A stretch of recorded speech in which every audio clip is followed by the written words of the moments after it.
Hi again, I'm Christine Patterson, and I just wanted to add a further video to address another important issue. What if you don't feel called? What then? Our good friend and partner, Henry Vermont, who is the founder of Didasco Academy, has broached this issue in his introduction to the topic of calling in his Roles of Mission course. He addresses it very helpfully, I think, and says that this can lead to two opposite problems. Either people feel discouraged and overlooked by God. Am I not good enough that He's not calling me to do something special like so-and-so? Or that they feel relieved not to be among the called ones and feel free to pursue their own careers and passions. So Henry addresses this from the point of view that actually we all are called. Firstly, we're called into salvation, as Paul says in 2 Thessalonians 2:14. He called you to salvation when we told you the good news.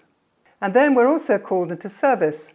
For example, 1 Peter 3 verse 9 says, "Don't repay evil for evil. Don't retaliate with insults when people insult you. Instead, pay them back with a blessing." That is what God called you to do, and He will grant you His blessing. And then, in addition to both of these callings, we're also all given the same command. Go into all the world and make disciples, teaching them to obey everything that I have commanded you to do.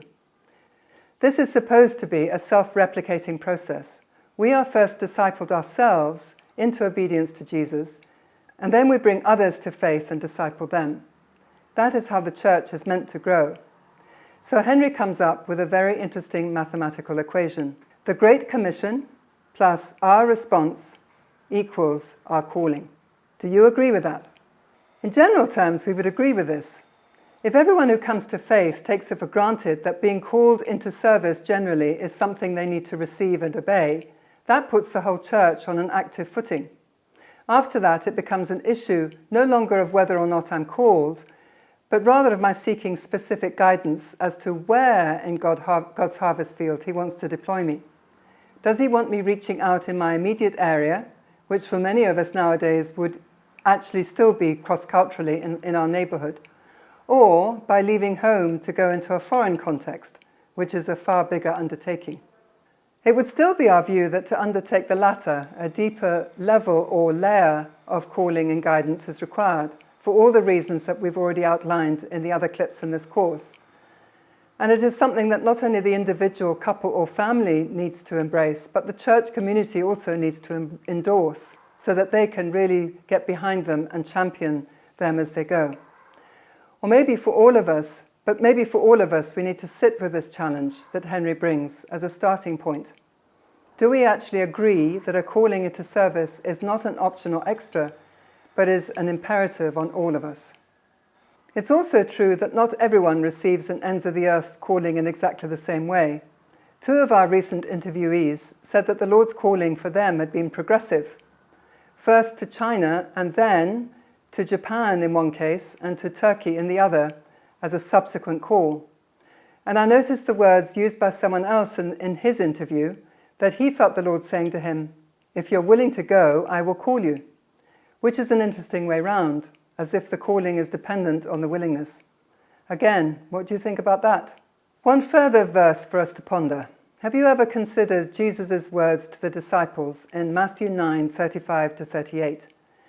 Jesus went through all the towns and villages, teaching in their synagogues, proclaiming the good news of the kingdom and healing every disease and sickness. When He saw the crowds, He had compassion on them because they were harassed and helpless, like sheep without a shepherd. Then He said to His disciples, "The harvest is plentiful, but the workers are few. Ask the Lord of the harvest, therefore, to send out workers into His harvest field." The key point here, it's a local context Jesus is talking about, where the harvest is plentiful, but He is saying, even here, the workers are few. So He tells the disciples to pray for the Lord of the harvest to send out workers. That's the end of the chapter. But at the beginning of the next, what happens?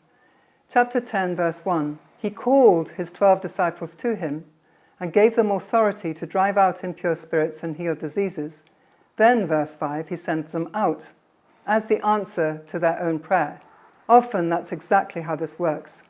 By spending time with Him, we catch the Lord's compassion for those who don't know Him.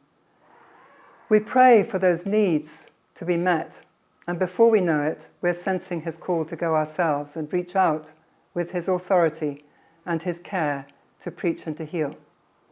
For some, that sense of calling to reach out will push them to go truly to the remotest parts of the earth, to the many people groups and cultures across the world where he is not yet known. So some of us are called to local and some to translocal missions, but all of us are called to reach out with this precious gospel and reach our own generation.